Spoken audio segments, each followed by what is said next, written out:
0 to 60 in 2.2 seconds. It's got a top speed of 220 miles. What? That can't be right. If that car is going 220 miles an hour, it's because it got hit by a bullet train and it's on the front end of the house. Okay. This is bullshit.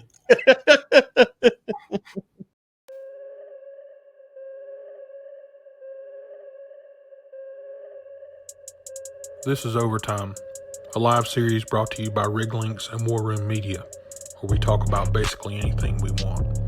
And here are your hosts, Greg Williams and Ryan Ray. Ryan, my friend. What is up? Hey, man. You got your Jack and Coke? I do. You got got some new lights in the studio there and some connections on your mic? I got a new, you probably just couldn't. Okay, so this was probably here before. It just didn't stick out. I got a new camera and new lights. So, yeah. So it nice. Kind of popped a little bit more now. You got a little bit of depth in the room now. I can appreciate that. Depth. Yeah. I'll try to be professional. Try to be like a good. It's nothing like a good professional video on LinkedIn Live. Well, I wanted to record some videos offline. And I wanted to, and I don't like the way my webcam looked for just videos. I thought, well, let me find a camera. I've got a camera, a nice camera around here that I can shoot videos. I can't live stream with it, and so I thought, let me just get one and do both. And so, all the money our sponsors are paying us, I thought, well, let me invest that back into the show. Well, say it again. I think Ryan would still grow those sideburns back for a sponsor. Oh. Listen, I bought a new camera, new lights. I mean, I got 2 new lights and a camera. This is we're ready. Well, I gotta get on LinkedIn here so I can talk to these folks. All right. Well, let's throw the rundown up there. Got another Easter egg for you. Oh boy. It's going to be good.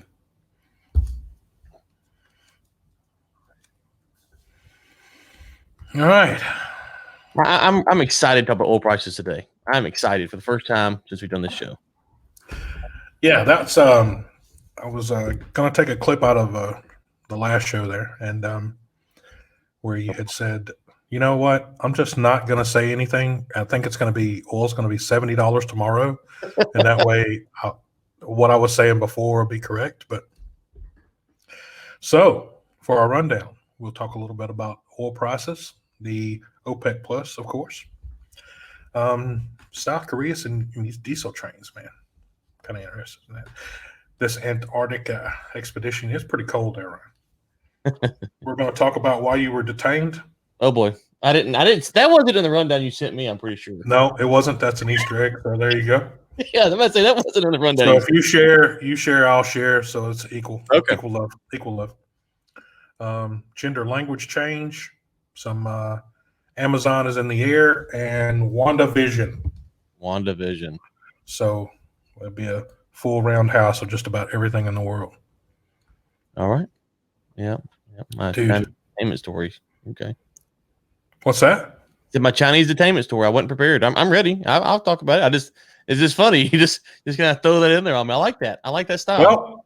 Well, that's we talked about doing it last week, and I was going back across some of the stuff from the last show, and then we said we tell everyone about the story, and so we got to follow through.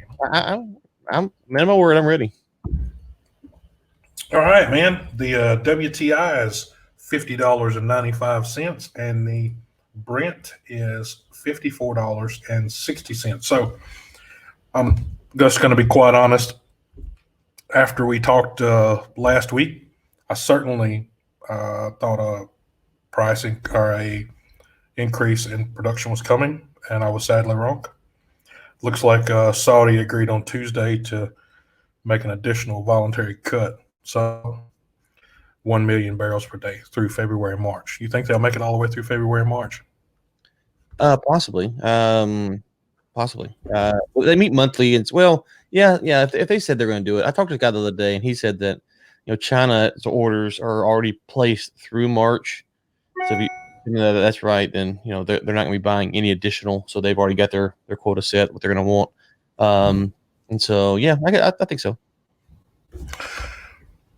Spencer, Says I'm full of surprises. Yeah, I know. Well, you do show prep. I go back there for hours, Thursday morning, hours, just going through each topic, taking copious notes, preparing. Like there's pages, which you can't see here. There's pages of notes in front of me that I'm referencing off the top of my head, but not off the top of my head. I'm referencing. And so, yes, Spencer. I mean, you got all that brand new gear there. You would hate for lightning to strike any of that gear that you got set up there. Okay, I'll be quiet. Point. So, what do you think about the prices there, bud? Okay. So, whatever you actually get to say something that might be right this time. No, this is dead on. Whatever you think about what happened yesterday in DC, the stock market closed up in the U.S. The stock market closed up in the U.S. That should not happen. Those two things should not be happening. Where our capital is being, whatever you think, stormed, insurrection, whatever you'll call that, just apolitical stance. Whatever you saw on the news yesterday, when you see that on the news yesterday and the stocks close up, the market is so far lost its mind that I feel vindicated in all my price takes. So you feel like everything that you've said that's been wrong is justified now? Well, I mean, I can at least argue that's justifiable because the stock market closed up yesterday. Doesn't make a whole lot of sense, does it? Well, I mean, here's the thing. It's kind of blend the two topics together. So let me ask you this, Greg. And I've talked to a lot of smart people on low price this week to see if I can get their take on it with OPEC stuff. Well, you won't speak to one this time, but go ahead. At least I'm honest. Go ahead. Yeah. Well, okay. Well, makes two of us. So we're telling you what the smart people are. So let's say that there was a stock exchange for hamburgers or cheeseburgers, right? And McDonald's comes out and says, Burger King, not McDonald's. Well, okay. God, Ben Samuels is everywhere I go. He's just infiltrating my life. I feel like he's paying people off now. So let's just say that there's a stock exchange for hamburgers. And McDonald's comes out and says, we're going to produce 1 million less hamburgers in February than what we expected to produce. Now, the question that you would ask is, okay, are you laying a lot of people off? Are you having supply chain issues? Did some stores get closed? Are you having financial problems? You'd ask questions like that, right? And then they say, no. So you'd say, so you're just expecting that there will be 1 million less burger demand in the month of February. And they would say, yes. Now, obviously, the oil market's a lot more complicated than that. But at the high level, to me, that seems to be the most probable thing of what's going on with the Saudis. That they think the demand's that the price is inflated now, and the demand's not where it should be, and you're going to have lockdowns, and you're going to have the economy slowing down. You have a lot of stuff going on here, and so they're looking at it, going, you know what, we're going to take 1 million barrels off, let the price come back. Now, we talk about what the U.S. might do and how that might mess everything up and cost them in the long run, but that's kind of what I think. I'm curious. I mean, how do you read all it? Those smoke signals from the. Well, I mean, I look at it from a standpoint where the market share, if you're comparing it to cheeseburgers, you compare it to market share. So I mean, obviously McDonald's will have the larger market share there, and so if McDonald's decides they want to cut their price, then what do you think everybody else is going to do? So I mean, everybody else is going to follow suit. But I mean, is that a true representation of the market, or is that just one company deciding that they want to, decrease their prices just so they can, change the market in their favor and sell more product? Well, I mean, so they did come out, I think, and say they are going to cut their prices down some, but originally the report was they were just going to cut their production, right? And so then they come out and said they're going to adjust their prices some too, because some folks were originally thinking because they're going to cut their production, their prices were going to go up. But I think I haven't seen this. You might have seen better on this, but I think they're going to cut their prices as well on some level. So my only comment would be if they cut production and they cut prices, then it makes sense. If it goes the other direction, then it's a dead giveaway. Yeah. Well, the question I always think about when OPEC does something that's kind of stunning is, this is not Yeah. Morning, James. This is not, Yep. this is not Pioneer or EOG. Now Pioneer and EOG might have access to high-level government officials.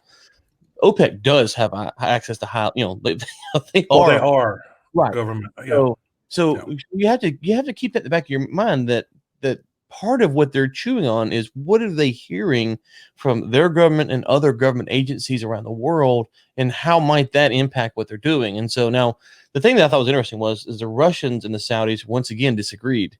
The Russians from reports were begging. Now the Russians don't beg, but you know what I'm saying. The Russians were pleading with the Saudis to not do this, and so we'll see how it plays out. Listen, it's a controversial thing because some people think the Saudis are crazy. Some people think the Saudis are geniuses. If U.S. production hedges at these high prices and they drill for this full year on a hedged number, basically, the long-term damage to the U.S. industry might be not the nail in the coffin because the industry's never going away, but it might be the true death blow that some people have been speculating that happened last year could actually happen this year because of this move by the Saudis. Disagree? No, actually, it's an angle I hadn't thought of, to be quite honest. I think, the problem is I think I said that 2 shows back. It's the difference between turning on production and ramping up production in a place like Saudi and it is ramping up production in a place like the U.S. There's a completely different narrative there, whole completely different narrative. It's they have the infrastructure to move billions of barrels, where yes, we have infrastructure, but we're also struggling with infrastructure to be able to move that kind of capacity. So I see it's a lot easier for those guys than it is us. So yeah, long term, it's probably not in our best favor to go into some kind of straight competition. That's for sure. Well, and so will the U.S. production, will the U.S. E&Ps rather, will they be responsible? Or and responsible is a tough term here because they're facing a lot of pressures. What do you do if you're a U.S. E&P? Do you take the hedge, go ahead and drill, or do you kind of play it slow, going? This is the interesting side of the Saudis. Of course, what is the money going to do? Is the money going to pull back? And so there's a lot of things at play here. I'm not saying this is the end of the U.S. industry from a standpoint. I'm saying that there's a different path than we had a week ago, right? A week ago, me and you never Right. thought this would have happened. Now you're sitting here No. going, oh my gosh, if the U.S. responds like they have historically, this could really damage our industry. I don't think they. I don't. What do you think? I don't think they're going to respond with a bunch of drill, baby, drill. It's hard for me to see where they could latch on to that much capital over the next 90 days before March. We're only talking to March. And that's only 2 months away. So, 2.5 months away. So, not a lot can happen on the ground in the U.S. in 2.5 months. I don't think so. What do you think? So I think production will be higher than it would have been, obviously, right? So it's going to be somewhat higher. Yeah, but that's stuff that's been sitting there waiting to get ramped. So Right. It's not like you know what I mean. It's not. What I mean is the But how many ducks will indication. they turn on? What's that? How many ducks will they turn on? Yeah, that's what I'm talking about. That's what I'm talking about. Right, but I that's don't think they'll ever get to that point. They'll never get to that point. I don't think. Right. So, but if they turn on a bunch of ducks, then you still have the same problem. It's just oil from somewhere else, right? It is. Yeah, that's right. So how many ducks will they turn on? Because those are cheaper. And so, how many ducks are there really? And that's a whole different discussion. But how many are there really, and how many will they turn on? I don't know. So I do think. Who are they going to sell it to? That's my next question. I'm not buying it. Who the hell are they going to sell it to? Yeah. No, listen. Sell it to Venezuela. Right. Yeah, exactly. They need it pretty bad down there, from what I understand. Right. Yeah, they do. So yeah. So let me reset what I'm saying here. I am not saying that 3 months from now we're going to look back on the Saudis cutting and going, well, that's what cost the U.S. oil and gas industry. I'm not saying that at all. I'm saying in 3 months from now we could look back and go, oh my God, what did we do? Right? It's undetermined. It's undetermined right now what will happen. We don't know, how many ducks we turned on, how many, will they add, how many rigs will they add more than what they should. We don't know that stuff. But you can't, as we sit here today on January 7th, you can't ignore what happened. You just don't know the relevance of it. And we will look, as the show goes on, we'll know the relevance of it in the weeks and months to come. But you had to bookmark this as this could be a pivotal moment, or it could be something that was just blip on the radar. And that's the problem when these predictions and stuff, you sit here and go, oh my gosh, da da da. And what I'm saying is, a year from now, we could be looking back going, well, that's, we should have known the writing was on the wall. A year from now, we could go, hey, do you remember when them Saudis cut $1 million? That was crazy. We don't know. We just don't know. I will tell you this. This is not the same as when the Russians and the Saudis had their price war back in March, right? That you knew that was going to be bad. That was disastrous. There was no ifs, ands, or buts about it. This we don't know, but the path that there wasn't a path, this particular path, this was not available for U.S. producers to get out of their skis as bad as it was a week ago. And so now it's here. How will they respond? We don't know. I think they should respond with a bit of tact here and just hold off and see what they're going to do. One would hope. What do you think they're going to do? You think they're going to hold off? Well, you think you give it a 50-50 shot?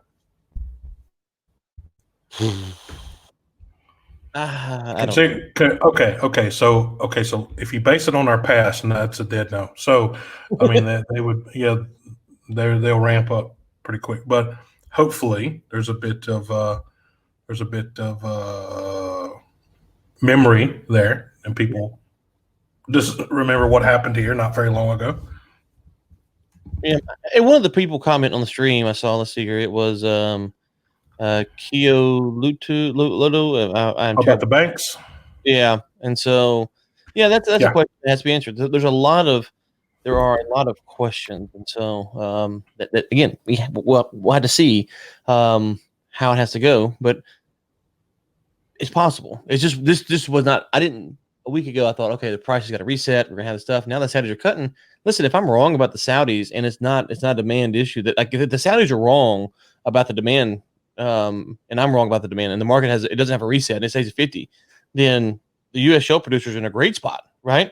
So if the Saudis have miscalculated what the market's going to do and the price stays high for the rest of 2021, then this is a big misstep by the Saudis, and the U.S. producers could capitalize on that and put.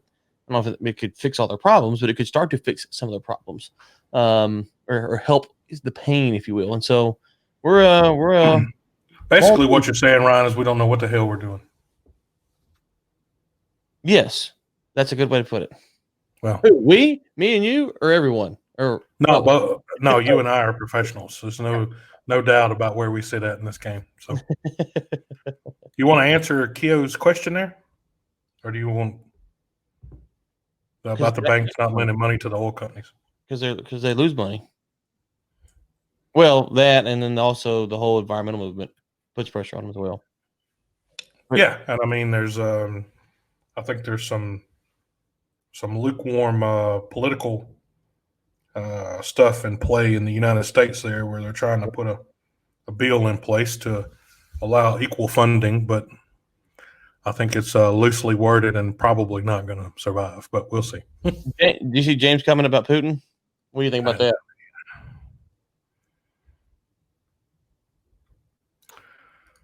Huh.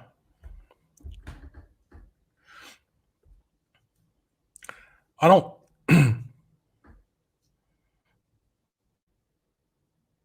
I don't think he'll do it. I don't think he'll hit the button. It depends on. Go ahead. And the reason I'm saying that is because of he's got a lot of investment happening right now in some other places of the world. And to pull a move like that, there would potentially be a lot of blowback and probably some investors pulling back. So I don't know. That's a good one. That's a good question. Not a question. I mean, he made a statement. He made a statement. He was telling us. Yeah, he was telling us. I disagree slightly because of You just- what he's got going on right now. But you don't think so? No, I don't know. I mean, I think uh, I think the Russians and the Saudis both got bailed out by the U.S. when their price war happened a few months back, right? Because neither of them expected everyone and their mama to shut down, and so they were. I think they were prepared to go for months and months and months to the end of 2020. And Trump Well, kind of on. Putin's got number 6 in his pocket. Putin's with China too. China's with him. Well, that's So, what. Well, yeah, that's what I'm about to get to. But I'm just saying that Trump put a little pressure on the Saudis and the Russians, and it gave them a reason to stop. You know, they needed a little reason, so neither one of them could back. Neither one of them wanted to back down, and he kind of gave them a reason. And so at the end of the day, we don't know how that would have played out. Some people think the Saudis would have won. Some people think the Russians would have won. We don't know. They obviously overstepped got over their skis there, and got kind of lucky. So to go back into that mentality in 2021, I agree with you. It would be a very bold strategy to risk. So the Saudis are playing a different game, right? The Saudis right now, they're whatever they're doing, they're not crushing the price. If anything, they're trying to keep the price where it is or lift it up. They're not trying to crush the price. But what James is saying is that Putin would kill the price again. The Russian economy is not that strong. So just to be clear, I think the Russian economy by GDP would be like the 5th biggest state in the U.S., something like that, and 4th. It's not that large. They've got a very small, economy compared to Texas and New York. Maybe it's the 3rd or 4th big. I don't know. There's 3 or 4 or 5 states bigger in the U.S. that have bigger economies than Russia does. So they're not some big political powerhouse. This isn't was it Red Dawn? This isn't not a Red Dawn. Yeah, that's it. Red Dawn. Yeah, Red Dawn. It's not Red Dawn or Hunt for October. Those days are over. To your point, to push the button, they would have to have some kind of guarantees from China, right? And so right. I think that and I don't know if and China has to be careful because the Saudis, Russia, the U.S., they're all selling oil to China, and that works. But listen, the Saudis are. It wouldn't surprise me the Saudis get pissed off. Like, you know what? We're not going to sell you oil. We're going to cut down your oil. We're going to sell it somewhere else. Just enough to put the squeeze on China. The Saudis kind of have that gangster mentality, right? They do, yeah. To kind of put a squeeze on them. So if the Chinese go to the Russians and say, "Hey, put the squeeze on the U.S.," it's not only the U.S., it's also the Saudis that take a hit. And so the Saudis will be looking at China going, what are you doing here? So when you get into all these moving parts, it's kind of hard to say, well, how would this group respond if this group did this? And it kind of gets convoluted. I think I would be a little bit leery right now that the Russians would put the button on, to use the term, push the button and try to crash the price again. That seems like a very risky strategy that ends poorly. So I rambled more than I should have there. Sorry. It's a good ramble. We like rambles. Rambles pay the bills. Yeah.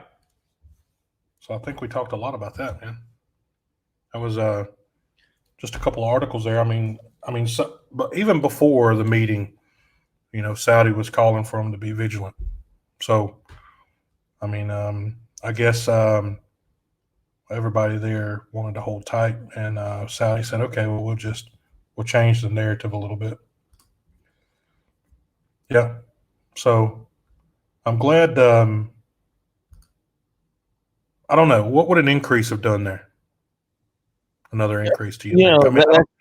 I don't think it could have done anything more than what we were already looking at. Well, that's the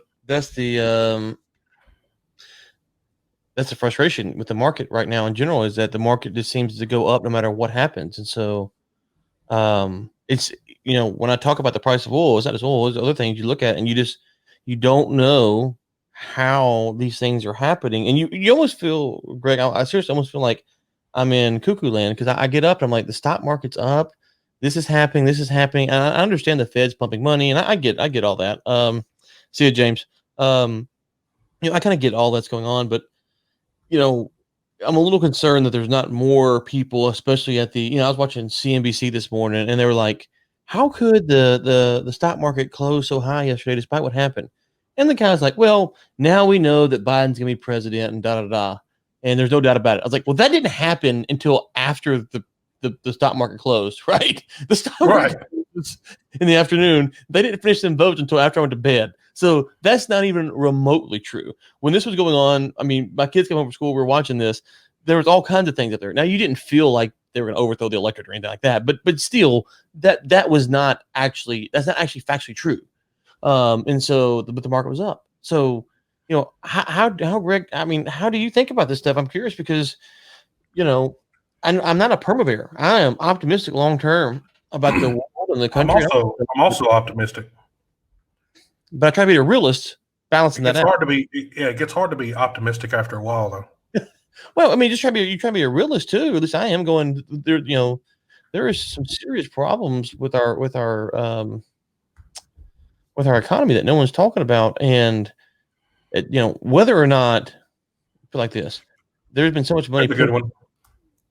Yeah. Okay. I'll wrap up this. So whether or not the money that was pumped in by the Fed in 2020 will cause a major recession or not, or prevent a major recession, that's one question. Let's say that it prevented a major recession, and that even if that's true, the best we can hope for the next decade is probably a very slow growing economy. So if we prevented a recession, so be it. But we're going to have a slow growing economy, and I'm not optimistic about that. I think we either got to take the pain, or we're just going to suffer long term. So, I think that's exactly the answer to that question too. I think it's going to be slow. There's not going to be I don't think there's going to be a nosedive. That's just there's still too much in the way. So yeah, and one other thing is that, you know, we'd call you by name, but LinkedIn user, sorry, it's Nancy. I got so people know that my camera is right here. This is me looking at the camera.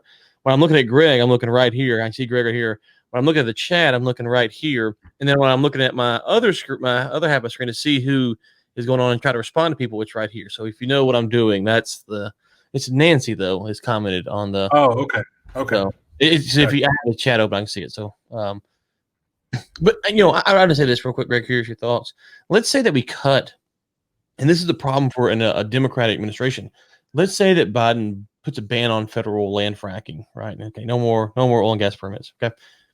How long until the left gets wind of the fact that we're importing more oil from Saudi Arabia or Iraq or wherever, and then they go, well, hold on, how could you ever import the oil from those people, because those people are worse than we were?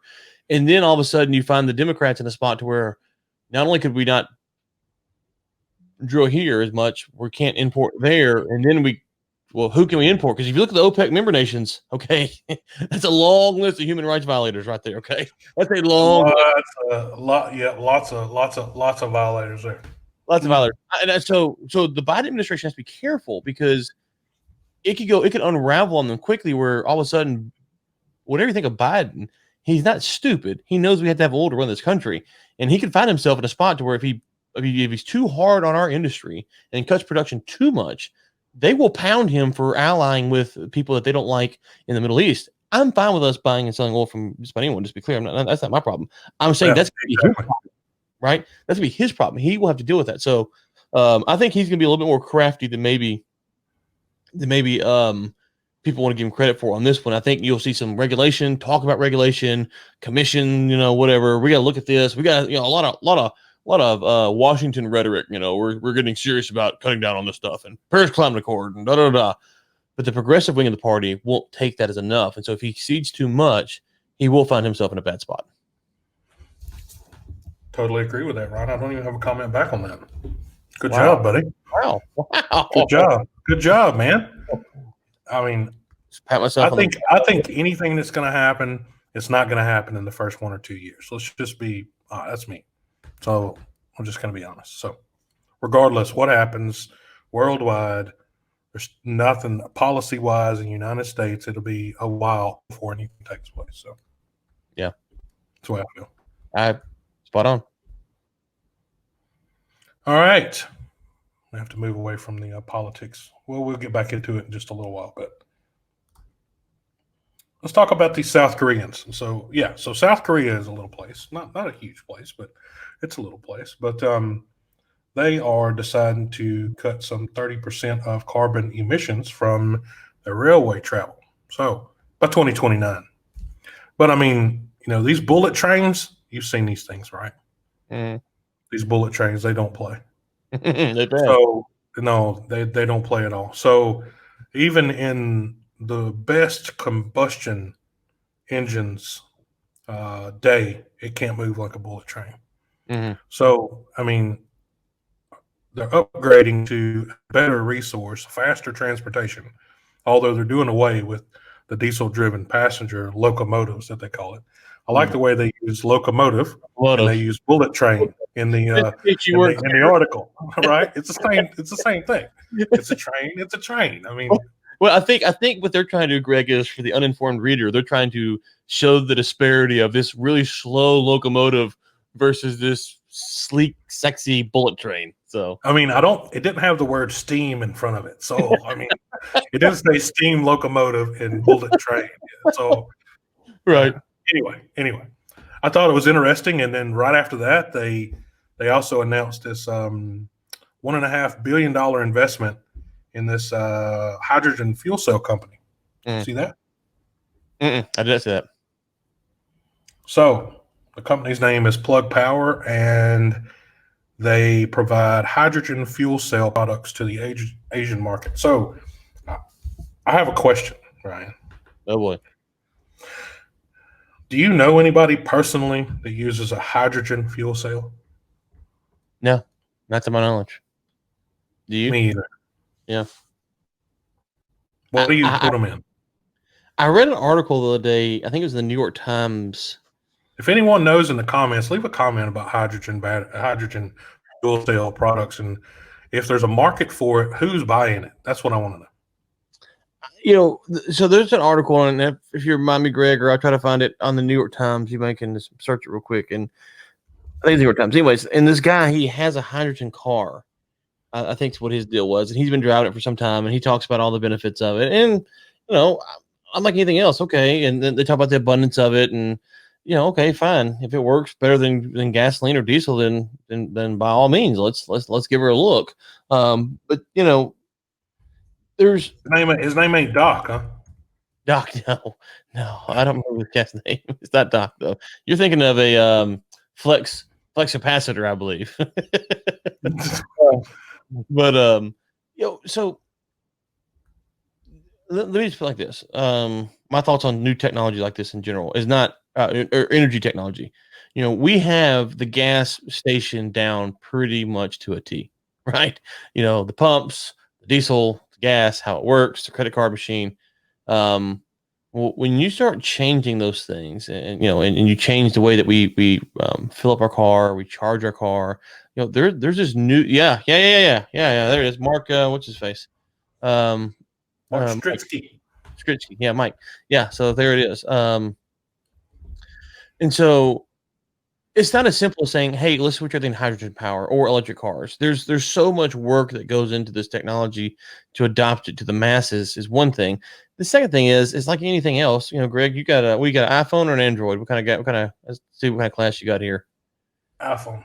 Okay. So how many times has iPhone sent out a new update and it's still just a little bit glitchy? Like it works for a few days and then starts glitching, right? So every time. That's on a phone, right?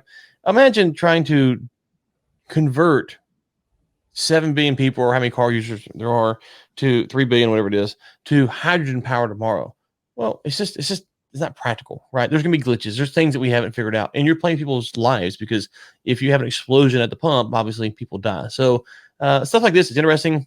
Maybe it's better for mass transit where the refueling is a little bit more confined, less people in the process, a little bit safer potentially.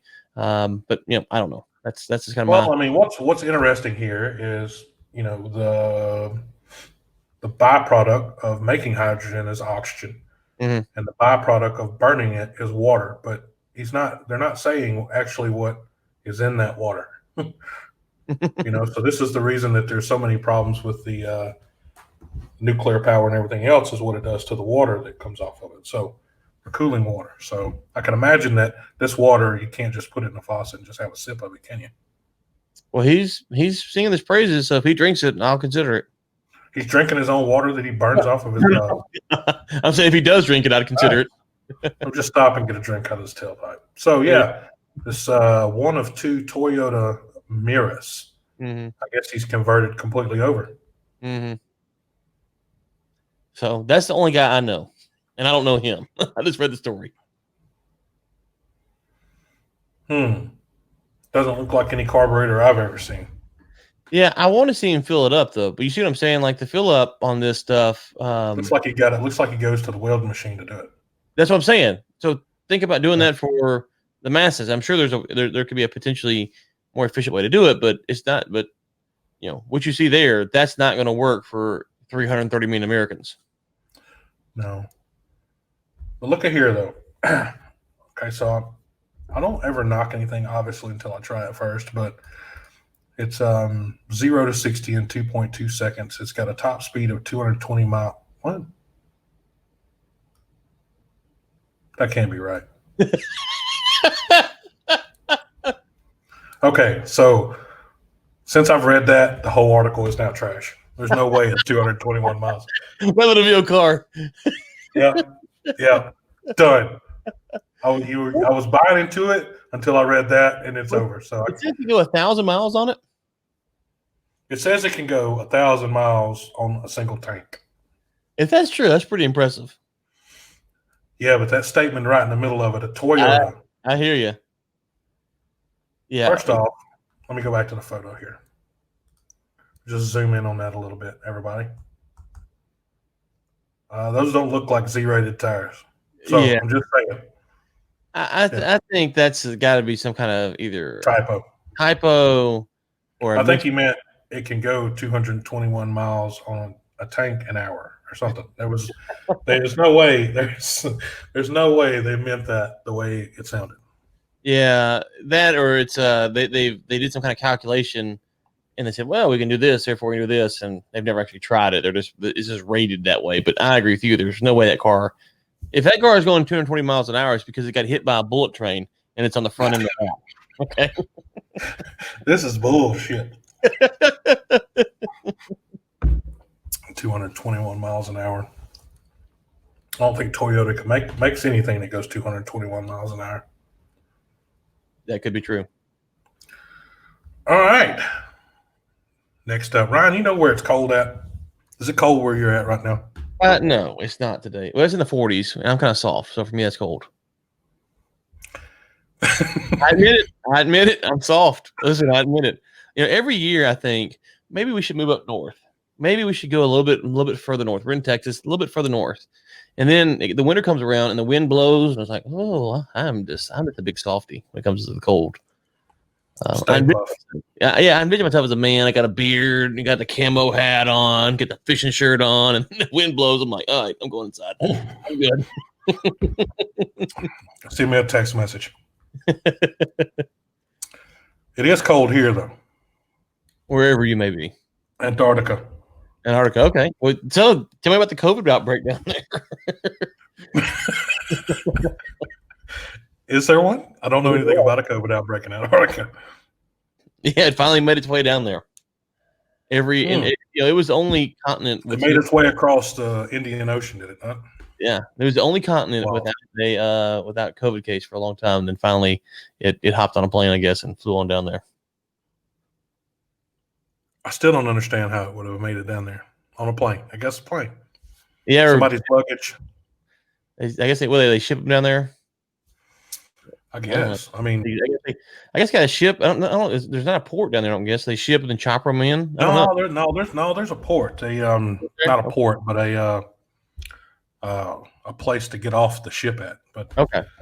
So Indian oil. The only reason I'm bringing this up is we're talking about some of the kind of dispute going on. Not dispute, but supply chain issues. But with COVID-related situations. I'm glad you brought that up. But Indian Oil, of course, they specialize in everything, just like every other oil and gas company in the world. But they took over fueling the MGO, or marine gas oil, for India's 40th Antarctic science mission. So the National Center for Polar and Ocean Research used to procure the specialized fuel and lubricants from international suppliers, basically IOCs, but turned to Indian oil for the aviation jet fuel, and they packed it up in bulk, threw it in some barrels, and loaded it onto a Russian ice class ocean-going vessel, which looks healthy in this photo. Yeah. But yeah, so the expedition did commence from the Mormugao Port Trust in Goa. Goa is a vacation destination here in India. And on Tuesday, January the 5th, 43 crew members loaded up. They'll head to Cape Town, where they'll grab 5 more people. And they will head up there 45 days up there, and we'll return with 48 people that have been up there for 15 months. If they've been up there for 15 months, they almost didn't get COVID. If it just got there, they almost missed it. Oh man, have you ever been down there? I have not, but the reason I'm bringing this up is talking about the kind of change in the whole entire chain, the whole entire supply chain between the Eastern Hemisphere and the Western Hemisphere, about who is selling what to who, right? So, I mean, you can no longer reach out to your favorite fuel tanker supplier anymore and just grab the fuel that you want from the vendor that you want. Now it's what's available in the region that you're in is what you're going to get. Mm-hmm. It used to be a pretty wide market there, not anymore. So, well, I would like to go down there. Antarctica? I'm not a fan of the cold, but I'll tell you what, Mr. Soft, maybe try Alaska first and then go to Antarctica. If you can't make it in Alaska, you'll never make it in there. Listen, I'm a go big or go home kind of guy. Okay, so I'm going to go. I'm going to freeze to death. I want to freeze to death in Antarctica, not in Alaska. So, well, I'm miserable. I mean, let me feel like this, Greg. Feel like this. If I'm telling a story and I'm like, God, there's a time I was so cold, I thought I was going to die. I don't know how I was going to make it. And they're like, where were you? I'm like, Juneau, Alaska. Okay, it's over. People are going to be like, people live there, right? You know, like it's over. Okay. But if I say I was on the slopes of the Antarctica, people are going to be like, oh, wow. Okay. So your story, you're right. You're right, Ryan. Your story would be escalated. For sure. I'm soft, whether it's Granbury, Texas, Juneau, Alaska, or the Antarctica. My softness doesn't change. My credibility of my softness gets better by the more cold places. So that's all I'm saying. Like, I always say the story gets better the further you get away from it. Well, so that too. You're about to find out the China story. you just said, I'm soft. It doesn't matter if I'm in Granbury, Texas. It doesn't matter if I'm in Juneau, Alaska. It doesn't matter. just listen. When it comes to cold weather, man, I'm soft. I'm not gonna lie. I'm from the South my whole life. Well, I'll be honest. I had been in some pretty cold spots before. I had, of course, my wife, my beautiful bride. I hope she's listening. But anyway, she's from Newfoundland, so it gets pretty drafty up around that part of the world. Where they go catch the crabs, deadliest catch. Yeah, there's some deadliest catch up around that way. Okay, right. So I watched that show and I remember thinking I could do that, and I'm not much on lack of sleep, but I can do the lack of sleep. And then you see the spray off of like the 12-degree ocean coming in and getting on them. I'm like, no, I'm good, bro. No, I'm good. I'm good. But you don't pay attention to those rolling tides coming across the deck up to their knees, right? I don't want any of that. It covers up the whole crab trap and they can't even see it. You know? Yeah, I don't want any of that. I don't want any. That's too cold. Too cold. But been obviously a few years ago, 5, 6, 7, 8 years ago, whatever it is now. But I first, of course, I'm from Manny, Louisiana, very small town. our amount of snow ends up in a coffee cup by lunchtime and it's gone. By good cup of coffee in the morning and the afternoon, the snow's gone. But I had my first snowblower incident. Not many. And so, I mean, being mechanically inclined, I like small engines. I've been working on small engines my whole life. But, anything that was broke, I tried to fix it, or I broke it even worse coming up. So I see, her uncle, which is probably in his, 50s or so, late 50s, early 60s, had a snow blower in the garage. And I mean, the snow, when I say the snow was deep for me, it'd be deep for you and deep for everybody else in the southern part of the United States, but it's not deep to them. It's normal snow for them. And I was like, okay, well, I'm going to go out here and check out this snowblower. I'm going to go out here and blow some snow, right? And so I'm in a pair of Rocky boots, blue jeans, a jacket, and that was basically what I had on the go. Yeah. Got this, clean a spark plug up, clean the gas tank out, got this piece of shit going, and got it out there and started snow blowing.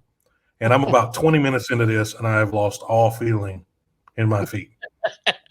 I mean, when I say I've lost all feeling, I've lost all feeling. The only other thing that came as close to the frozen foot story is the frozen mustache story from South Korea in 2012, 2013. So that one was interesting too. But go ahead. That's the two coldest places. No, we were in the derrick and we were doing a derrick inspection or just actually going up looking for dropped objects and marking everything off. As the ship was new, we were going to be taking it out.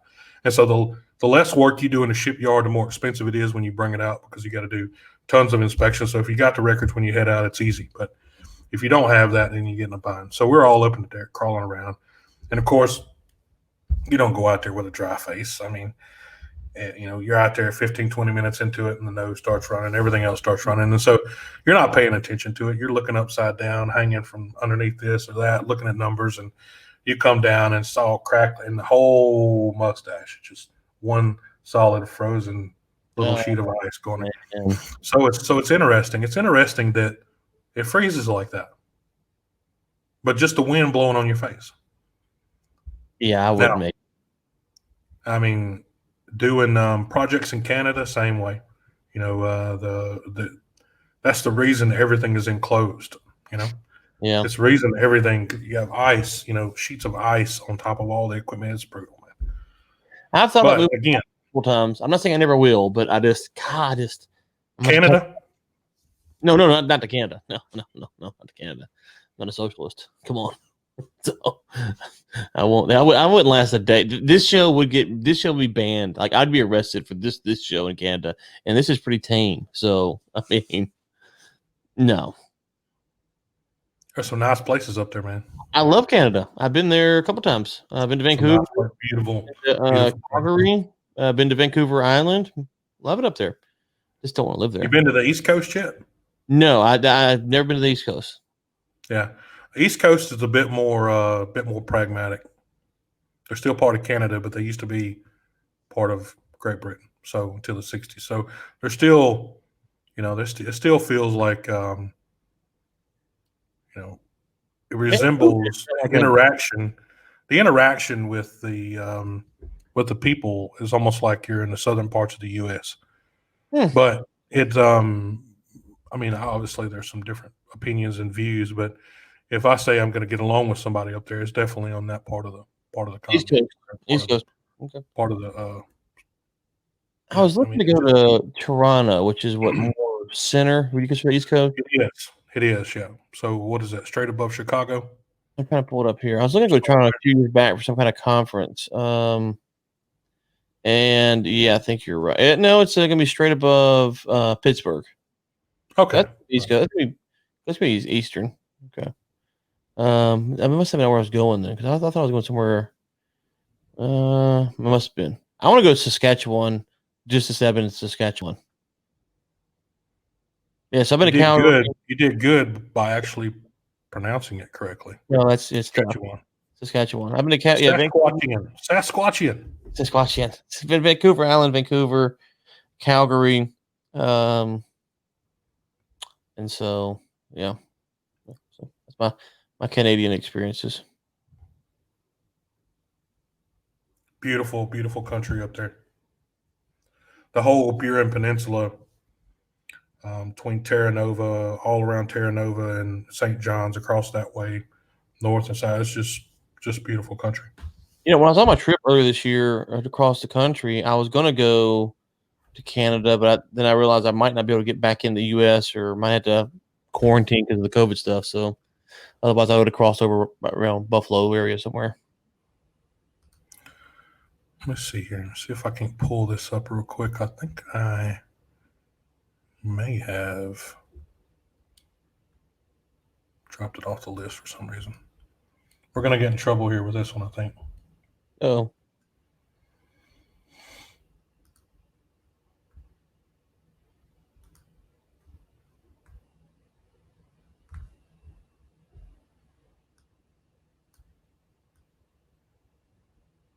But we'll see.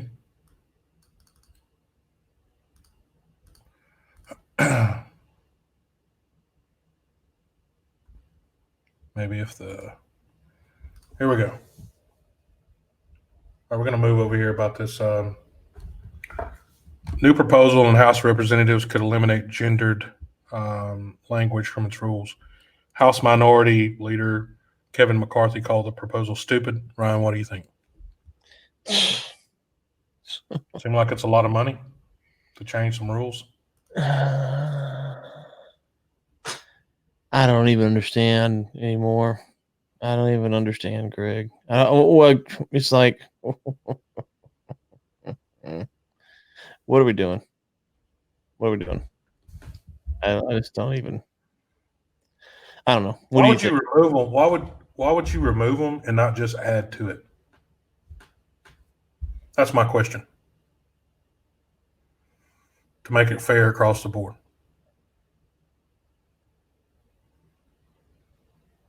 I don't know. I just these stories, there's something about the political elite where they're always poking at us. It's like a science project. It is. They're just all. What happens if I say this to them? What do you think they'll do? I swear. And then it's just like, good Lord, people, just shut up. Just leave us alone. Let us try to make a buck. We're trying to make a buck. So we're trying to do. I mean, I'm looking right now. Apparently, Chuck Schumer, while we're on here, called for Trump to be removed, signed the 25th Amendment. And so I'm looking on Twitter, and there's all these Congress people calling for the 25th Amendment to be done and to impeach him and to remove him. And again, let's just take yesterday's incident aside. He's only got 13 days left, right? Hey, he's only got 13 days left. I mean, you're not going to impeach him because you don't have the time to do all that. That's just not going to happen. You're wanting to shame him publicly. That's all you're trying to do. But the reality is, Greg, is that whatever you think about what Trump did, let's just put that aside. All they're doing today is they're trying to just poke, because they're thinking about 2 years from now when the midterms come up and say, well, if you didn't stand up for this, you stood up for that. And if you didn't do this, you're for this. And if you don't like this, then you're for that.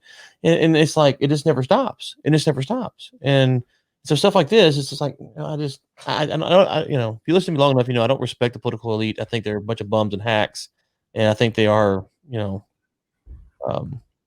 terrible human beings by and large. So I agree. You're trying to get me fired up.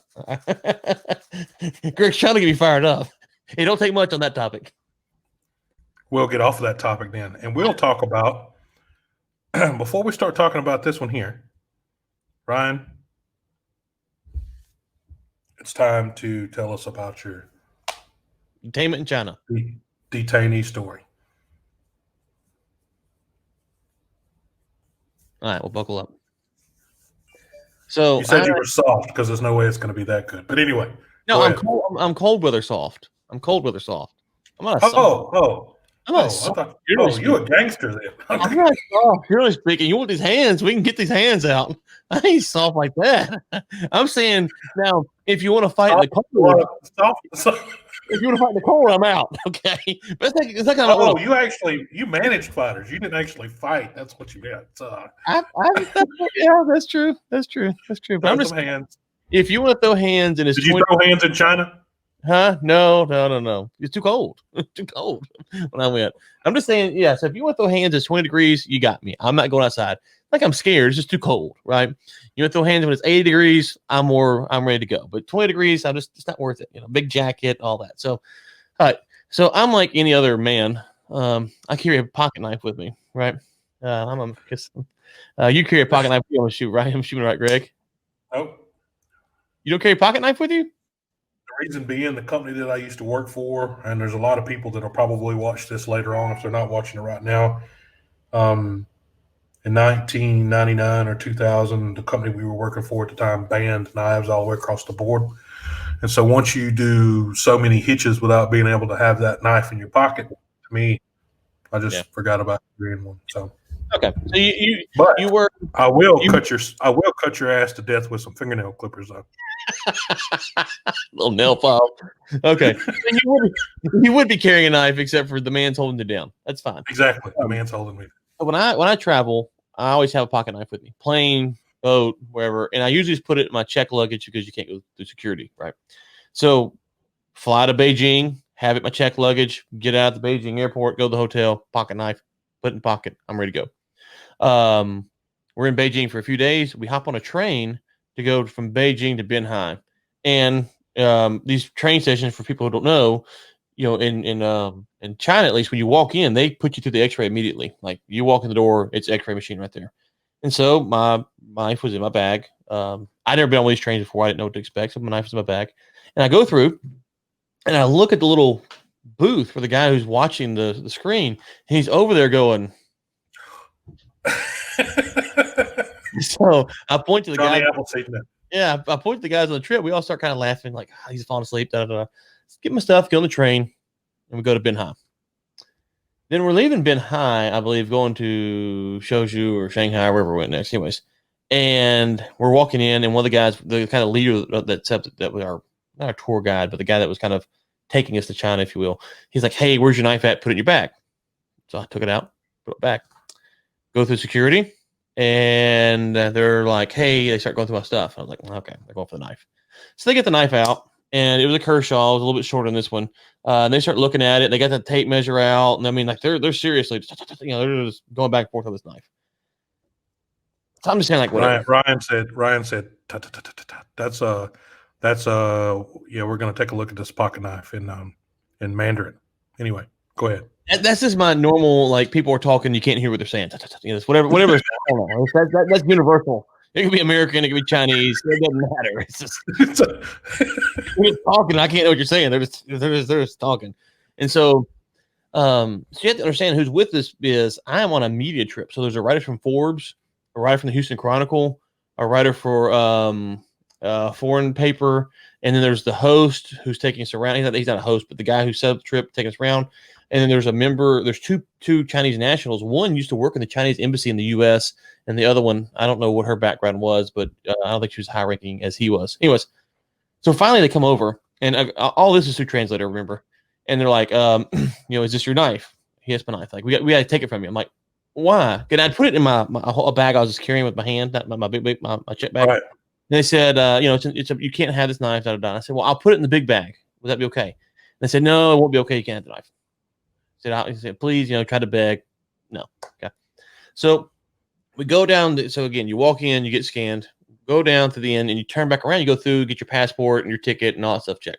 So we go do that, and we go stand in the main portion of the train station. And we're just standing there, and this big Chinese guy, like he's like 6'1", 6'2", tall guy, like he stood out. Cop. He comes walking over to me, and it's like, he goes, "You need to come with us."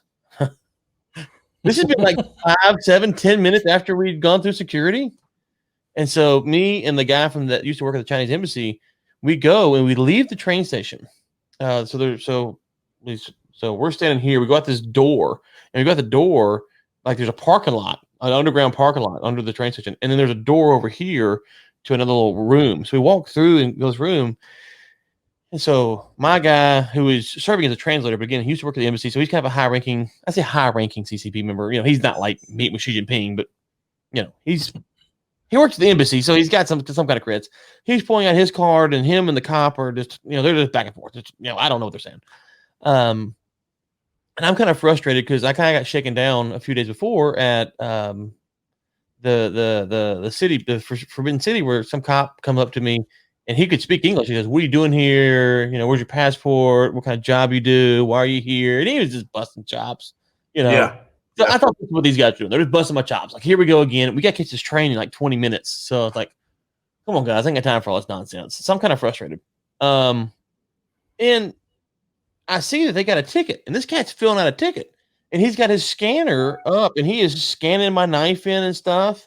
And they're like, they start talking to me through the translator, like, you know, why did you have this? How did you get it? You know, da da da. And you know, did you? And I was just like, yeah, whatever. You know, I'm just kind of nonchalantly answering these questions. And then I got a little nervous, Greg, when they said this. They said, carrying a lock blade, now that's the key, lock blade knife is a serious offense in China. And that was a transmission from cop to translator to me. And I was like, oh snap, this has done gotten real. Like, you know, and this all happens in a matter of seconds, you know, but I'm thinking, they're gonna take me. They're gonna take me in the back, and like I'm gone.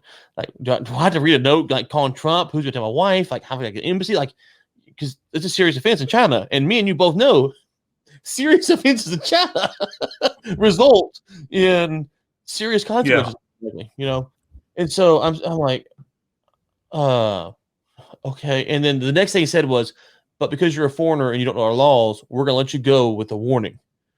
And I was like, it's a freaking shakedown. Like this is just what I thought it was. And so they go on and on and on and back and forth. And so I started asking questions about, can I, you know, where will my knife go?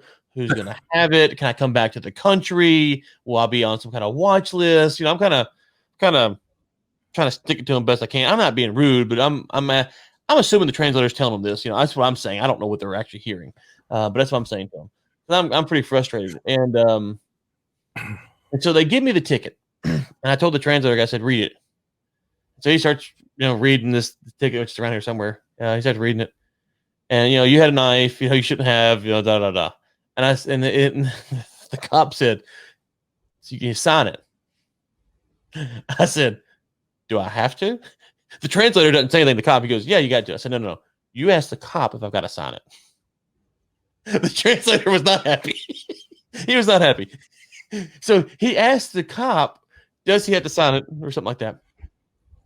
The response I got was, we gave you a verbal warning. We do not want it to go any further. I said, where's the pen? Let's go ahead and let's go ahead. I was done. Message received, loud and clear. I have pushed this as far as I can. Let me go. I'm not going to get anything else out of this. No. When they said that you had that they didn't want to go any further, I thought, yep, me either. Let me just get the heck out of this place. So I ended up. So your Kershaw was in the pocket of someone in China. Yeah. Well, the irony of ironies is, you know, if you look at these Kershaws, well, see, this one doesn't say it, but you know, a lot of them will say, you know, made in China or whatever, or something like that, assembled in China. So yeah, so some lieutenant in, you know, the CCP ranks has my nice black fast action open Kershaw knife. So what I did, Greg, was we left. Of course, all the reporters. He tells all his friends a story about you. Oh, he's like, I took down this big American. I'm sure of it. Big burly guy. Yeah, he was mean. Look at him. He takes him. He's mean. He had a southern drawl. He had a big Bowie knife on him, you know. And so we had to wrestle him in the back. You should have seen the size of knife. This is all that's left of the knife. He started smarting off. We slapped him around a lot. We told him who's boss. And so, you know, we get on the train, and I was pretty frustrated, obviously. I didn't care about taking the knife. Like, that's, you know, sentimental. Huh? Was it sentimental? When things are sentimental that get took in countries is whenever. No. I didn't care about taking a knife. I know when I travel with a knife, that's a risk that someone somewhere might might take it. Like that's just a risk you're taking when you travel internationally on a plane, train, whatever. It's part of the game. With So anything, actually, you have.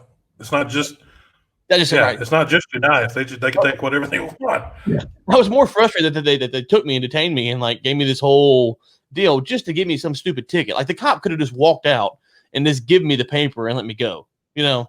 But they want to do the whole deal, take me back and talk to me and scan my stuff. Like I'm not kidding. They made like 7 copies of the stupid knife on this little cop printer they had. And so I get on the train, I log on my VPN, which is not technically illegal, and I order a new pocket knife to have waiting for me when I got home. So that was my way of sticking it back to them, was ordering an illegal knife that was made in their country. Yeah. Yeah. So when I got home, my knife was waiting on me.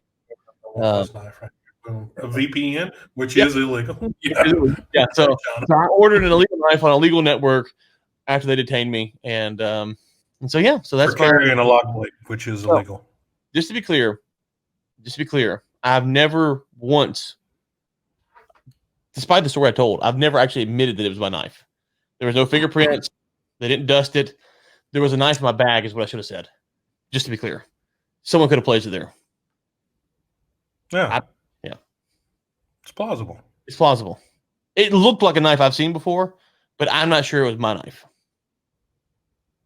They're going to cut our feed. So yes, I was detained. That's my detainment story. For better or worse, there it is. Now you got what you're supposed to tell. You're probably better than mine. Hear it. Yeah. So this was in the well, I actually been detained more than once, but the that's the only time to ever get detained of substance was when I quit with the cop with the Chinese. I mean, the stories of being detained when before you're 18 years old, I don't think should ever be told. Yeah. But so the foreign, so we had we were working in Point Noir at the time, Congo, and myself and one of the other, actually it was a couple of us. They had some local casinos there that are operated by Chinese, and we frequented, the place quite often. Went and checked it out. Played some cards all the time. Played some 3-card stud, and just went in there, had a few drinks and all. And actually, it was like I think it was Tuesdays and Thursdays when we went in there. I can't remember the exact. This is in the Congo. Yeah. This is in. I don't know that. Is it legal to gamble? Yeah, this is. No. Okay. No, it was no. It's completely legal, and so of course I'm not having a real good night that night, and I was down a little bit. First time ever. Yeah, I mean, first time I'd ever been down in my life, by the way. Yeah. But if anybody else is watching, wife. Anyway, I was down that night and decided that I was like, okay, well, I said, all right, guys, well, I'm fixing to head back to the staff house. I'm gonna take off. And so the staff house was only, I say, 2, maybe 3 blocks away. It wasn't far. I mean, it wasn't far at all. And when I say wasn't far, I mean our country far, 1 mile max. Mm-hmm. Not even really that far. Mm-hmm. And so I'm headed off walking there. Got all my gear on me. Got my wallet. Got my passport. Whole 9 yards. And I make it 2 blocks. And so in the Congo, the military all ride around in these basically Toyotas with benches in the back, with about 20 of them loaded in the back, with the 2 officers up front. Well, they're all officers, but I mean your 2 higher ranking officers are in the front. And as I was getting ready to cross one of the intersections, a full way there, and I could see the lights of the staff house, not even, a block away. I mean, it was just right there. And so I heard the vehicle coming, and as soon as I heard, I mean, it wasn't hardly anyone on the street. And when you hear that noise or that Toyota pickup truck sound, you're already clued up. Like, okay, that's probably the military, So let me scurry on across. Well, there was no scurrying. They saw me and they sped up, and I went and they stopped me in the middle of the road, and the whole truck was loaded full of military police, right? So, and the guy up front, he was waving his hand at me to come up there and give him my ID and everything else, and the guy in the back was kind of like his translator. And I was like, what's he need? He was like, he wants to see your passport. And I mean, I'd been pulled over, a couple of times in the Congo. I've had to pay a couple of tickets in Point Noir before and things like that. I mean, so I had dealt with, the guys before. But I mean, they're always out for, unfortunately, for a little bit of cash from time to time. So I mean, they all are. Everybody is. So they just do it legally in the U.S. by busting you for going 3 miles over the speed limit. So, that's how they get you there. But anyway, hand my passport to him. He wanted to know what I was doing. I told him, I said, coming from the casino. He said, so you're by yourself? Yeah, I'm by myself. He said, no. He said, do you have friends at the casino? I said, yeah. I said, I went with a group of people that's at the casino. He said, you want to go? Can you show me who those people are? I said, no. I said, this is not a group type thing here. This is me walking to the staff house, walking right over there to the staff house. I'm just a block away from the staff house. He said, okay, so everyone in the vehicle is armed. Let me just step back just a second there. You got all of them are carrying AK-47s in the back, and you got both of them up front that's got 2 pistols laying on the dash.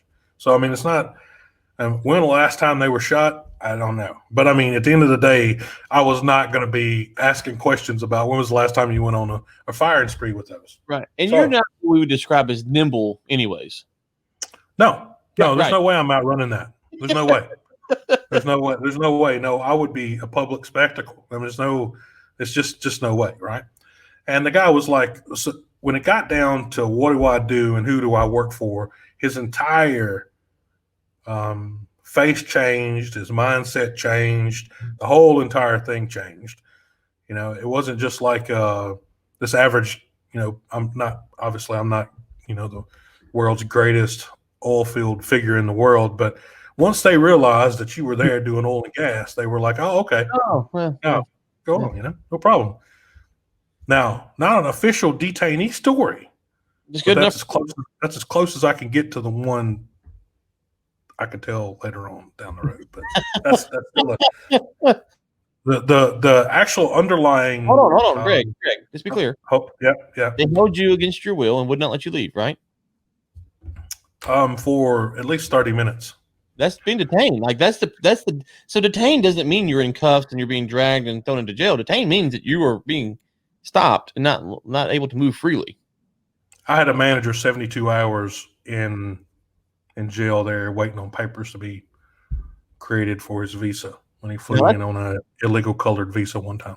We talking about now you're not arrested. He was in the slammer, son. I mean, you're talking about a whole other level. I'm just talking about being detained. That's detainment. I don't know what you call that.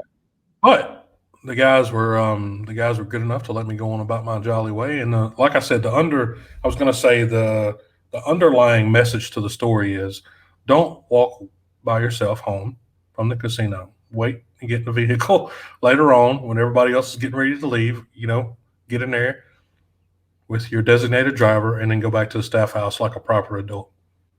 Yeah, and just as you know, you should know now, carrying a lock blade knife in a public area is illegal in China.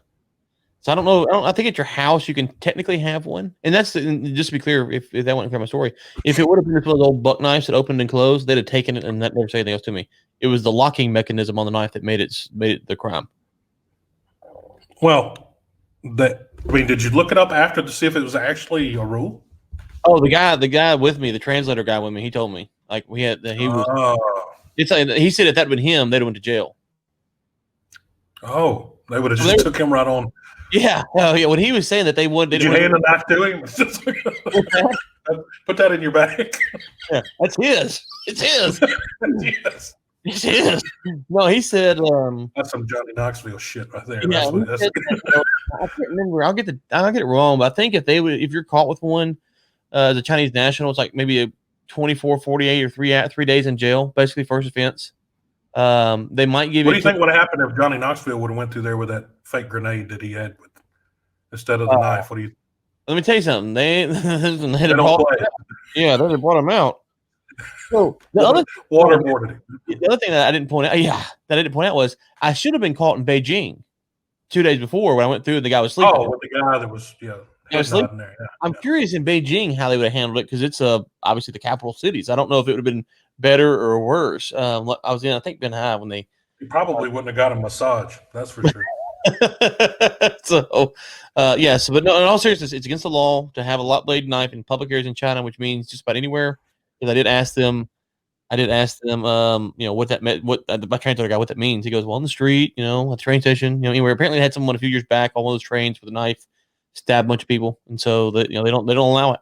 And so, so it's allowing no knives and the protection against or teaching people to protect themselves against a knife wielding person is the reason that he stabbed that many people. Well, obviously, right. Well, I mean, right. But the CCP doesn't want their citizens to carry knives. They might actually come after them, so they don't want that. But yes, no, I agree with you 100%. All right, interesting detainee story, man. Pocket knife. Never would have thought about that, man. I had a nail clipper set that almost got taken. My mom passed away in 2010. God rest her soul. One of her last gifts she gave me over Christmas was a nail clipper set, which was in this black leather case, and I just about went toe to toe in Cabone over that case. It was like, yeah, you're not getting that one, guys. There might be a lot of things in here that you want, but you're not getting this one here. So, yeah. So I mean, it's about how far you want to go with it, and then if you dig around and find a 50 or 20. Something in your bag, just pass it over. Typically, Yeah, well, in our deal, I was more, we had like 20 minutes to catch a train, and so I thought, okay, I'm gonna miss a stupid train, and they're gonna just yak my head off about all this nonsense. And the only two times that when they told me, carrying a knife is a serious offense in China, I thought, oh, good Lord, they're gonna do something here. Like this is gonna be bad. And then as I told you, once the next thing was, you don't know where to go. And then when I asked them about, do I have to sign it? And they said, we don't want to go any further. Other than those 2 points, I was more frustrated because here the whole trip are the guys that are with me going to have to miss the train. We're on this whole media tour. You felt like a burden there then too. Well, you're a burden, but you also know that if they catch wind that we're media members, they might hype it up a little bit more than they have to. Yeah. Guys with the Chronicle, these are legit journalists. I'm not. So they're legit journalists with legit publications, and so, they all. Another thing was, which is funny. So I'm a libertarian. I mean, have you posed as a legit correspondent before? Never on purpose. So. I try not to be the enemy of the people. I'm not a professional at shit. When they called and invite me on this media trip, I'm like, what I do, right? Like, I'm not a journalist, not at all. And so, but it was funny because they were all more left-leaning folk on the trip, and I'm a libertarian, and so we had some very interesting conversations. And I think they all kind of appreciate the fact that the libertarian was the one getting detained in China because we were all standing in our group. And one of them. What was this? Yeah, I think they were all.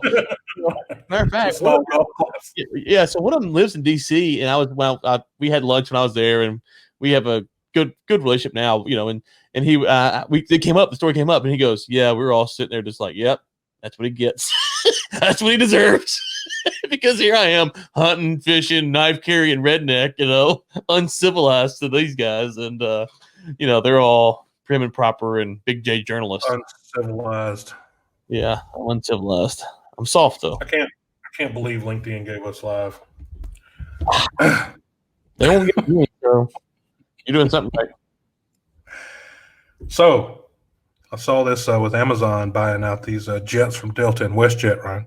What's up with that? You think? I saw that too. Looks like they're having a fire sale, man. You think that so? I mean, it's all from the COVID wrecking ball. Right. So I mean, I guess the thing What a better time in the world to pick up a fleet of jets right now.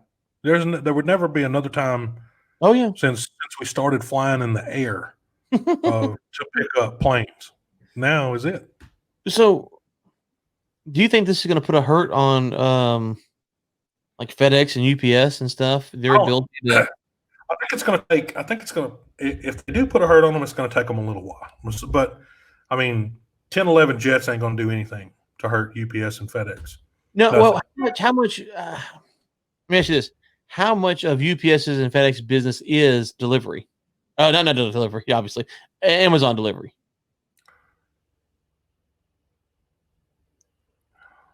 Well, okay. So there's probably quite a lot, but the reason that the Fed is, I mean, they're not. So the planes that FedEx and UPS have, or basically any international cargo carrier have, I mean, those things are flying like high grade merchandise. Typically, they're not running surplus merchandise that you can put on a Maersk Freightliner and send off from China to LA. They're not, you know what I mean? They're not running, or California. They're not running your typical load through those planes. UPS and FedEx. I mean, they're not. Yeah, I mean they run regular cargo, but what I'm saying is that their largest amount of cargo that takes up per square foot inside those planes is high value merchandise, which is industrial equipment, and things like that.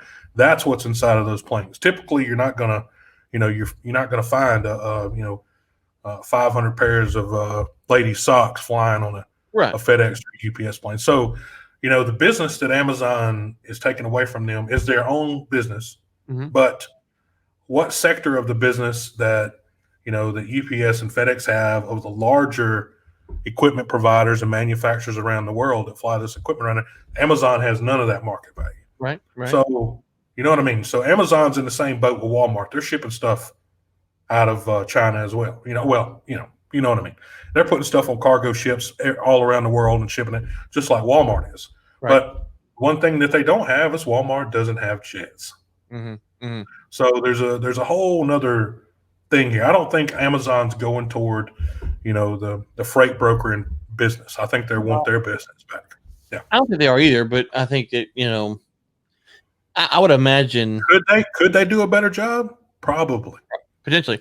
Well, I'm just saying this. I would imagine that you don't have to siphon off a significant portion for Amazon from Amazon to siphon off a significant portion from UPS or FedEx before you start to see that, okay, hey, I would imagine those businesses are pretty tightly ran, not a lot of extra margin there. They're counting on consistent things happening. It's a logistics business, right? And so you need.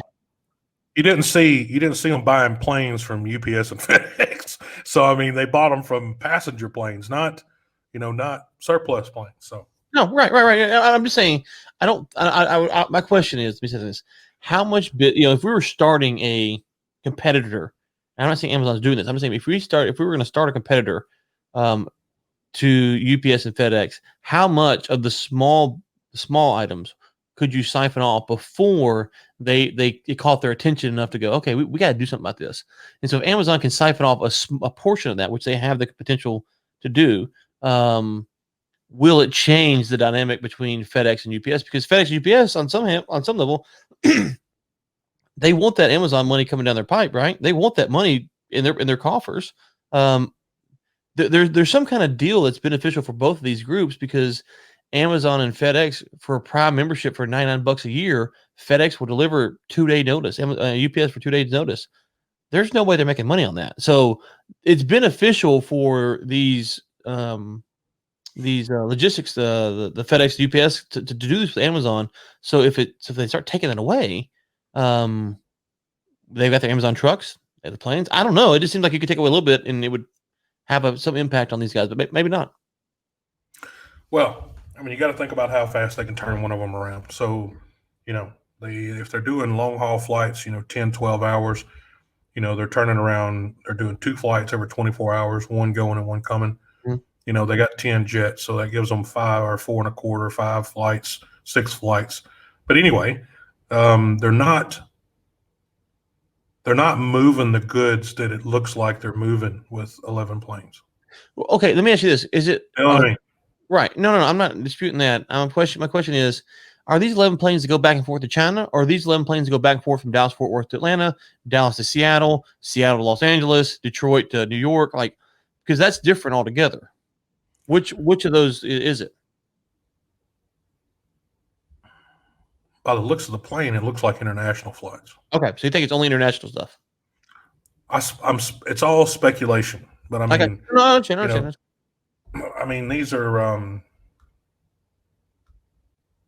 these are 767s. Okay, So I mean, in 300s. So I mean, those are pretty hefty sized planes. And I say hefty, I mean, I think yeah. I don't know right off the top of my head, but they were all passengers being converted to cargo planes now. Mhm, So mhm. I mean, they're not belugas or anything. I mean, they're not the big boys, but I mean, still, you know, Okay, well, if they're doing for the international stuff, I thought it was for the domestics, the moving the domestic product around. But you're saying for the international stuff. Okay, then I think it is. I mean, if I guess if you put all the factors together, if you're talking about fuel, if you're talking about the cost of planes, obviously they'll amortize that over however many years. mhm. But if you're talking about the fuel, you're talking about the cost of the planes. You're talking about how much more or how much faster they could potentially deliver product versus putting it in, a standard transit mechanism that they would use in the United States, whether it's trains, trucks, or whatever. I mean, why would it wouldn't seem economical to only use them domestically? Is what Yeah, you're probably right. I think about that. You're probably right. I think that you would. I think your long haul stuff and taking stuff off your from different places is probably or different places and internationally is probably the best bet. I mean, maybe they got it split. I don't know, but it's just interesting. No, I do agree. We'll see, but you're probably right. I wasn't thinking about the international stuff. That's probably what it is. Am- Amazon declined to say how much it paid for the planes, but I bet it had to been. I mean, I never flew WestJet, but I did fly Delta, Mm. and I mean, I could see Delta selling some planes just to get some off their back. I mean, I don't think there was anything underhanded there for sure. No, But they're also probably not new 767s either. no. They're probably 10, 12 years old. Right, exactly. WandaVision. So they say the first episode will be out January the 15th, Ryan. So that's a little over a week away. What's your thoughts here? I got so burnt out on the Marvel stuff. I don't know. Maybe it'll suck me back in, maybe not. I didn't like I did not like Endgame, or I thought Endgame was okay. What was the one before that? Infinity War. Yeah. I wasn't a big fan of those two. Just for the record, I thought Endgame was pretty good. I thought it was well put together. But I like the battle at the end is pretty awesome when he's standing there and all the people come through the circles and stuff. That's kind of a climactic scene there. But in Infinity War, you start off with Thanos, who is beating up the Hulk and he's doing all this stuff, and you're like, okay, here we go. We've got a legit. He snaps Loki's neck. We got a legit big bad. Like this guy, he's a ready to villain. up, yeah. And then, a few minutes later, I hadn't seen the movie so long. And then you have, I think it's when Wanda and Vision are being attacked. We think, how does it play out? I think that's the scene that's kind of like, oh, they have a chance to kill them and they don't. And I don't remember. And it goes from, okay, these guys are going to kill people to these guys are a typical Marvel big bad, which is not really that bad. Like Ultron, he wasn't like Ultron wasn't really that bad of a villain. Like he's pretty soft, like So I don't know. I like some of the early Marvel stuff, the later Marvel stuff. Wasn't the biggest fan of, but I might check this out. Are you going to watch it? I am. Now, is this why? Because I have a Disney Plus subscription. That's why. I do too. You could watch Clone Wars. Just saying. Yeah. Well. I mean, just saying. It's there. Yeah, I know, and yeah, you could have watched Wonder Woman 84 too. So I've heard from like multiple people that's a terrible movie. So it's. What else you got better to do with your time besides talk on podcasts with me? Well, that's important. And then I watched Clone Wars. So I did watch Passenger 57, 1990. Is there a new Clone Wars now, or are you just watching all the other 7 seasons of old episodes? Old episodes. I'm a loser like that. My life is on instant rewind. Yes, I watched Passenger 57, 1992 film with Wesley Snipes the other night, and that was interesting. You should have just watched New Jack City right after that, and you would have just summed it all up. You don't remember New Jack City? No, I don't. Wesley Snipes movie too, man. Long time ago. Him and Ice Cube. Not Ice. Yeah, Ice Cube. No. Yeah, maybe it wasn't Ice Cube. No. It was none of one of those famous rappers at the time. I'll check it out. I'm interested in it. I actually like both characters. I'm going to see how it plays out. I mean, I guess I'll leave you a short paragraph about it in the next show. Well, won't be the next show. It'll be the show after that. Okay, I'll watch it the first episode just so you won't pound me too hard. I don't know if I'll watch it by the time the show comes out. I don't know if I'll do the show, but I'll watch it. Look, this is what it says. One of a kind project, Ryan. Oh, like us. One of a kind. One of a kind. One of a kind, just like us. 2 guys who've been detained on 2 different continents. You don't get that every show. Hey, I got a question for you. Yeah. How many continents have you caught fish on?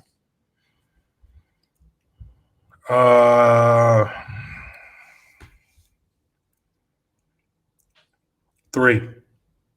Usually, when I'm in company, I've caught the most fish on the most continents, but I figured you would have me beat. I've got 2. Most people have 1. Well, if you consider Tenerife, Spain, no, not Spain. Well, yeah, maybe 4. Yeah, but anyway, I figured you'd have me beat. Most people, are 1 continent folks, but I'm, me and you were elitist. We're multiple continent fish catchers. I wanted to catch one in China, and they wouldn't let me. Catch one where? In China. In Shanghai. In China. What, are you going to catch one out of the water fountain or what? Yeah, well, there were some koi's there. I was caught those. I was joking around. Here. Bring me the ball. Yeah, after being detained, I wasn't going to risk it anymore. So I was just reach in there, grab a koi, and put it in your bag. And go. But they did ask me. They said, "What do you want to do on a trip?" I said, "I'd like to catch fish." They said, "Well, we don't know if we can set that up or not." I was like, "You actually asked them if you could fish?" Yeah. Oh yeah, I love fishing. Really? Yeah. No. I mean, you actually asked them while you were there if you could fish. No. When they were planning the trip, they said, "What would you like to do on the trip?" And I said, "I'd like." Oh, okay. And then when we were there, I think I may have mentioned it once. Like you didn't mention not taking my pocket knife was one of those. No, I didn't know. Listen, when you live that thug life like I do, man, you're always strapped. It's just part of it. So as strapped as we were growing up, we had a belt on our pants because our mom wouldn't let us out the house without it. All right, life right here. All right, brother, it was fun. That's it. WandaVision. So that's check out WandaVision, and y'all come back next week for another show. Ryan was about to fall asleep there. He had a really good detainee story with his pocket knife. Mm-hmm. Whoever's got his pocket knife, hold on to it. He'll be back to get it next year. Yes, hopefully soon. Oh, wait, this year. Hopefully. Maybe back this year. Hopefully. All right. Nice. That's it. That's all right, brother. Thanks, guys. Y'all take care, and we will see you next week. Come back and visit us. You've been watching Overtime, a live series brought to you by Rick Lynx and War Room Media. Your hosts have been Greg Williams and Ryan Ray. For sponsorship opportunities, send us an email at info@ricklinks.com. Tune in next Thursday at 10 a.m. CST for another live episode.